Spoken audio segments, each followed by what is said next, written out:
昨天剛剛發布的新聞，灰度要出手 Zcash 的 ETF， 這是第一支隱私幣的 ETF， 所以這是否意味着隱私幣要從以前被追殺的狀態洗白上岸呢？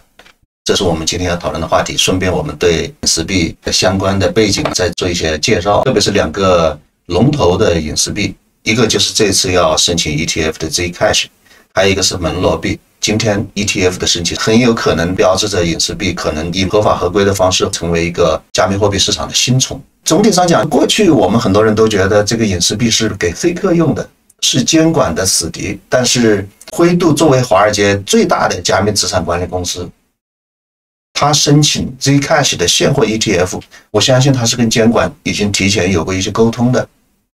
所以這不只是簡單的看成是一個在申請的行動，很有可能已經獲得了某種承諾。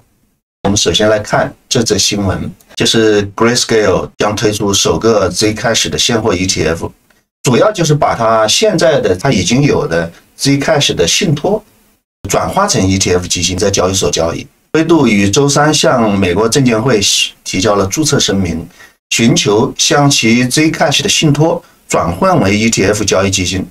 如果監管機構批准，該申請將成為首個追蹤 Zcash 的現貨 ETF。截至周二呢，該公司管理的 Zcash 信托目前已經持有超過 1.96 億美元的管理資產，也就差不多2個億，這個規模不算很小了。灰度表示，基金的投資目標是讓這個股價，也就是份額的價格，反映信托持有的 Zcash 的市值，所以該市值通過指數定價減去費用和負債來確定。這裡簡單介紹了一下 Zcash 的背景，是2016年推出的一個隱私幣。Zcash 它其實是原來比特幣的一些信徒，他們覺得比特幣存在一個天然的缺陷，我們現在稱之為偽匿名。什麼意思？我們以前認為加密貨幣就是匿名的，但是像比特幣其實是一個偽匿名的。很簡單的道理就是，各位，如果你在交易所做過比特幣的交易，你經過 KYC 以後，這筆比特幣就已經跟你的個人身份對應了。以後這個比特幣轉移到你個人的錢包或者支付到任何其他地方，在鏈上都是透明的。所以這一筆比特幣因為交易所的 KYC 跟你個人建立了關聯，從這一刻開始，這筆比特幣就已經不再是匿名的了。所以我們說鏈上的每一個地址理論上講都是匿名的，但是通過它的所有的交易可以跟蹤這筆資金的來龍去脈。就像我們今天每一個人，我們都可以在鏈上去查看中本聰的賬戶裡有多少錢一樣，我們都知道那個錢是中本聰的。那麼從中本聰賬戶裡轉出的每一筆錢，轉到任何一個地址，我們都知道他是在跟中本聰做交易。我們只要把中本聰找到，這筆錢給了誰，我們就一清二楚了。所以像比特幣這樣的傳統的加密貨幣，它其實是沒有真正的隱私保護的。像區塊鏈原教旨主義者，我们都知道他要真正去中心，一定是要保護隱私的。所以 Zcash 的這批人，他們最開始其實也是像威神一樣，都是首先向比特幣的社區提出了改進建議，但是沒有被採納。所以威神沒有被採納，他就自己搞了一個以太坊。Zcash 的這批人他也是一樣，他們沒有被採納，他們就完全複製比特幣的模式，重新搞了一個。但是唯一的區別就在於，他們搞的這個東西是隱私保護的，其他方面跟比特幣都一樣，也是用工作量證明，也是每4年減半一次，總量也是2100萬枚。所以 Zcash 的這套做法，它基本上是複製了比特幣的做法，4年一減半。但是它比比特幣大概晚了8年，因為比特幣第一次減半是2012年，第二次減半是2016年。那麼 Zcash 是2016年推出的，所以 Zcash 在減半的邏輯上，它是比比特幣要晚了2個減半的頻次。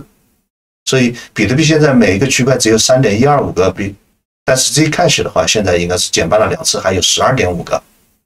這個是它的一個大致的情況。我們也可以簡單的看一下 Zcash 今年的走勢。我們看一下。今年我們都說市場行情是不溫不火的，比特幣到年底開始比較大幅度的回調以後，到現在我們看基本上是把漲幅都吃掉了。但是我們如果來回頭看這個25年的8月份這個底部，這幾個月開始大漲，主要是最近發生了一次減半，所以它也像前期的比特幣一樣，用減半來驅動它的牛市行情。這一次減半也會漲了20多倍，而且最近一直都很強勢。我們看這個回調的過程當中，如果我們跟比特幣做一個對比，大家看一下，比特幣最近的走勢很弱，但是Zcash它是非常漂亮的走勢。我们可以看得出来，今年看起来好像是隱私幣的一個春天來了。我們知道原來最大的隱私幣就是門羅幣，是 Monero 叫 XMR， 但是 Monero 它不是遇到了很大的監管挑戰嗎？灰度的這次的申請動作可以看成是華爾街正在測試監管對隱私的底線。如果能批准，那對未來整個區塊鏈的前景可能會有一個實質性的改變。隱私幣賽道上的兩個核心幣種，一個就是 Zcash， 一個是 Monero。這兩個東西為什麼現在看起來它面臨着不同的命運 ？Monero 受到監管挑戰，是不是就意味着它完蛋了呢？先把這個懸念留在這兒。我個人認為 Monero 還是很有前途的，雖然它在大交易所下架，背後的邏輯是什麼？我們等一下再慢慢聊。對這兩個大幣種的話，可以說它目前的情況看起來有一個宿命的不同。為什麼灰度又選了 Zcash 而不是選 Monero？ 很大程度上講是技術決定命運，他們走的技術路線不一樣，注定了他們的命運會不一樣。底層共識是工作量證明，但是 Zcash 它是對 ASIC 就是專用礦機相對比較友好，而 Monero 它是主張原教旨的去中心化，所以它對抗 ASIC 礦機，強調一定要用 CPU 來挖礦，追求極致的去中心化。Zcash 相對說來，它這方面表現出了一些靈活性。在共識機制的隱私技術層面，他們兩個也採用了不同的路線。Zcash 採用的是零知識證明，就是 ZK Snarks。我這裡當然不會去展開它，但是大體上的意思是什麼？我能證明我知道，但是我又不告訴你內容。所以這個是我們一個非常重要的核心解決機制。我們一些同行經常聊到這個問題，就是說我有朋友是做稅收籌劃的，他就面臨着這個很大的困惑。就說我對這個企業的稅有解決方案，那對方跟我談，我必須證明我有解決方案，但是我又不能告訴他，因為我如果告訴他，對方就不付諮詢費了。他就說這個我知道，我以前就知道，所以我不會付給你錢。但是如果你不告訴他，他說我付給你錢，你怎麼證明你知道？零知識證明現在流行的解決方案就是叫 ZK Snarks， 用零知識證明 Zcash 用這個就解決了隱私的問題。就是說我證明這筆交易是你簽名、你發起的、你轉賬的。但是它具體的內容是不公布的，我不告訴你，這樣通過零知識證明就可以實現隱私。而 Monero 實行的它是採用另外一個技術路線，叫環簽名。什麼意思？把你的簽名跟別人的簽名混在一起。比如說美國經常有槍擊案，一個槍手他怎麼樣才能夠保證逃脫呢？就是他混在人群裡去開槍，最後警察來了不知道誰開的槍。你把你的簽名混在這個所有的簽名裡面，讓外人看不出來，礦工驗證的時候知道你是簽名了的，但是這個簽名最後會混在一個簽名池裡面。這個是在隱私技術的層面，在隱私策略上也有很大區別，這個是關鍵。Zcash 採用的是可選隱私，而 Monero 採用的是默認強制隱私。這什麼意思呢？ Zcash 的意思就是用戶可以選擇隱私或者透明，所以 Zcash 裡面有兩個地址，一類是透明地址，一類是隱藏地址。用戶可以選擇透明，所以它就可以被監管。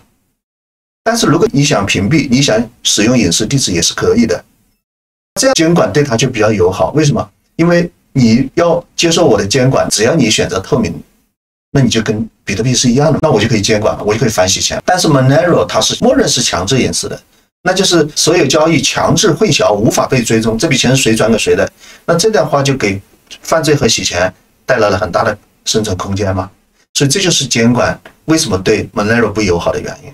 我們講還有更極端的例子，比如說這個 Nado 案例更加嚴重，創始人把管理密鑰、智能合約的管理密鑰銷毀了，這裡面就是一個暗池，一個黑箱，所以最後黑客就可以用它來洗錢。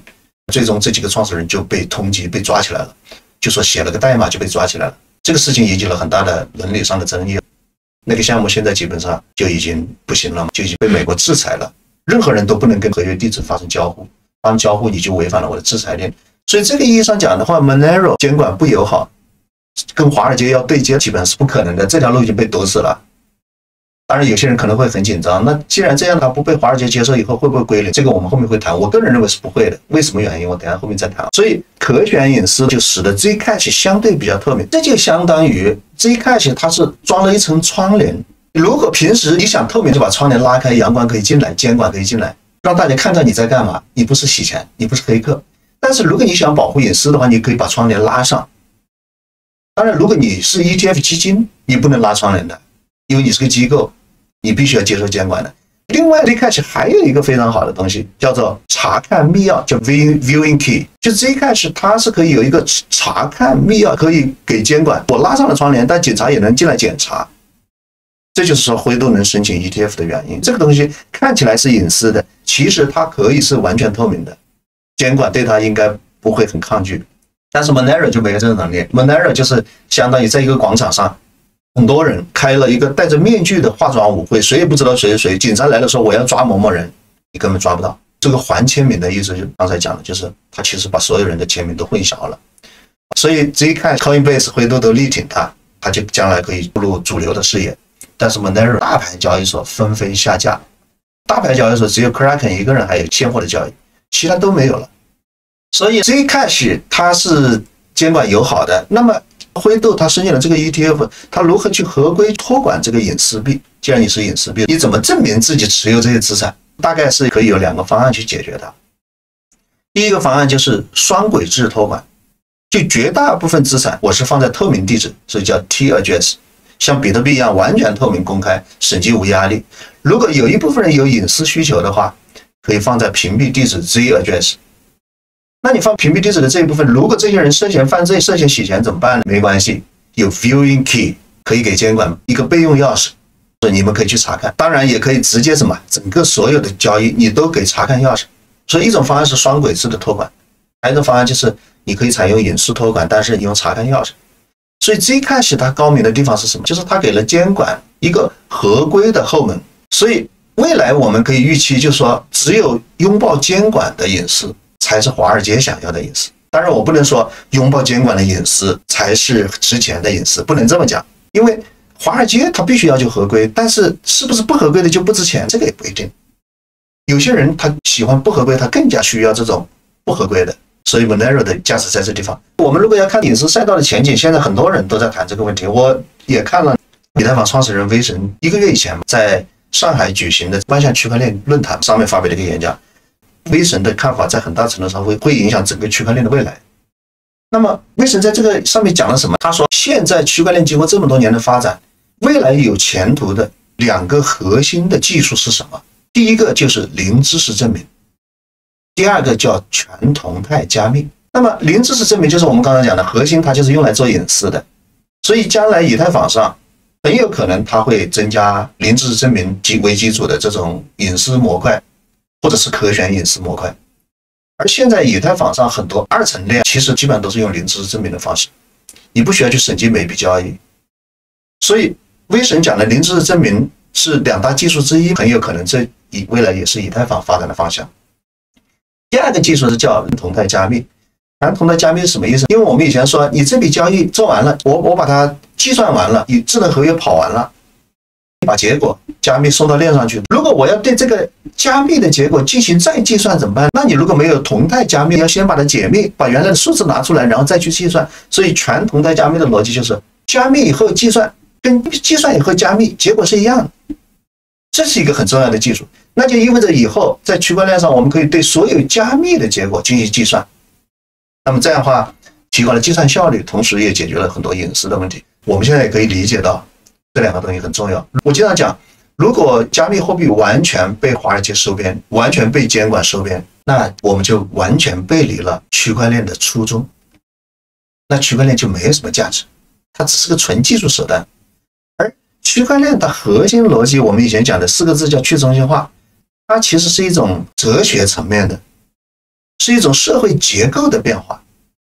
如果它完全被收編了，沒有這個意義了，那這個區塊鏈它就淪落為一個純粹的可選技術。最早區塊鏈的原教旨主義者之所以信任這個東西，知道這個東西將來會值錢，核心是在於它能夠保護隱私，完全是匿名的，真正做到去中心。你現在如果完全擁抱監管，豈不是就重新回歸中心化了？所以整個隱私賽道，我是非常看好它的前景和未來。在這個意義上講，那麼也正因為這個邏輯 ，Zcash 有它的前景 ，Monero 也有它自己的前景。也就是說 ，Monero 不會因為監管對它很鄙視，想排斥它 ，Monero 就未來會一蹶不振，甚至有些人可能會擔心它歸零，因為它無法合規。那我個人認為，這才是區塊鏈的精神所在。所以我不擔心它未來前景會很慘淡。當然，你說 Zcash 和 Monero 到底哪一個會發展好，我們不知道。擁抱監管的有自己的生存空間，抗審查的它也有自己的生存空間。所以，如果我們拿不準，但是同时又看好隐私赛道，最簡单的辦法是各买一半。這樣你一方面可以做到一個对冲，對監管風險的對冲；另外一方面，你就東方不亮西方亮你都有，這也是一種投資組合的邏輯。但這是一種高度集中的投資組合。所以，這個 Zcash 作為老牌天王級的項目，經過長期的清洗，其實籌碼結構也很乾淨。如果 ETF 出來，它也有可能還再次走出這樣的上升行情。所以它有可能是未來還可能有一個上升的空間。另外，整個隱私赛道有一個很重要的概念，就是剛才我講的威神的這種觀點，我們把它稱為叫隱私基建化。就是 Web3 它的未來肯定是需要隱私的，所以它一定要基建化。當然，你如果擁抱監管，你可以採用可選的方式，或者可以採用 Viewing Key。現在新的項目很多都是用 Viewing Key， 我是保護隱私的。但是如果這個人他確實犯罪了，監管部門要查他，我把鑰匙交給你。這個是一個比較折中的解決方案。那為什麼 Web3 的世界需要隱私基建化？道理很簡單，你比如說一個機構，他也不想暴露自己持倉，大家都知道，一個機構如果他持倉都被別人看見了，那麼他要進出就很不方便了。你像 MicroStrategy， 他現在面臨的就是這個問題，他的持倉都是名牌上市公司，而且 Mark Saylor 說我只買不賣。如果有一天 Mark Saylor 想變現，想賣一點比特幣的話，那对比特幣就是巨大的利空，那就非常可怕。第一個，你的籌碼這麼大，對市場砸下來誰受得了？第二個，你 Mark Saylor 以前說我只買不賣，你是信念主義者，現在居然在賣了，說明你的信念不堅定，對市場會造成雙重打擊。所以機構要安全，它就有一個簡单的方法，就是不要暴露自己持倉。那你不暴露，怎麼樣才能做到不暴露？其實你地址都透明的，那就是需要隱私了。還有，譬如說你拿工資，假如我用 Zcash 給你發工資，你是不是不想讓別人看見？所以像 Zcash 他們採用的這種零知識證明的技術，在威神他們的加持下，現在也成為以太坊 Layer 2，就是2層鏈的標配，有一定的護城河，有一定的技術溢價，所以它是很好的一個東西。當然，到目前為止依然有監管的風險，包括這一次灰度申請 ETF， 不一定會一帆風順，馬上給他，也很難說，但是我們會關注。不過目前情況下看，川普政府對加密貨幣持開放和擁抱的態度，我們應該是比較樂觀的，被批的可能性是很大的。總體上講說，隱私幣目前它現在是在這個項目這本供給側，用中國的熟悉的話語就是供給側這邊有一場類似於革命性的一些變化，包括很多資金開始湧向隱私鏈，因為今年的這種情況，大家看到了加密貨幣一漲，大家都想來搶唐僧肉，包括監管，包括各國政府，所以隱私幣未來是有空間的。未來的发展方向有2個技術路線，第一個就是完全擁抱監管的合規路線，第二個就像 Monero 一樣，在符合原教旨主義、抗審查的。哪一個更好我不知道，我個人覺得都有自己生存空間。我對 Monero 也是很有信心的，因為如果你是一個早期的區塊鏈投入者，你就知道這才是區塊鏈的精神，所以它的基本邏輯是這樣。我相信這個市場還會有相當一批人，他們依然會持這種原教旨主義的思想，希望它能去中心化，能夠抗審查。OK， 好，我們對這個新聞做一個解讀，順便延伸到整個隱私幣的賽道去繼續觀察。我個人覺得批下來可能性蠻大的，而且一批下來以後，這就是破冰之旅，對 Zcash 就是一個很大的支撐，有可能會有其他公司也會申請 Zcash ETF， 也有可能會引發對其他隱私幣的 ETF 的需求。當然，如果你關注隱私幣，喜歡投大幣種的人，我認為投他們2個就夠了。如果喜歡博高收益的，想看新的幣種，那麼你可以去關心一些新的項目，比如像 Oasis， 或者像有一些隱私的2層鏈等等。各位如果希望看到更多這樣的內容，請你對本視頻點讚、訂閱頻道，當然也可以在評論區留下你的想法。我們今天就到這兒，感謝大家收看，咱們下期再見。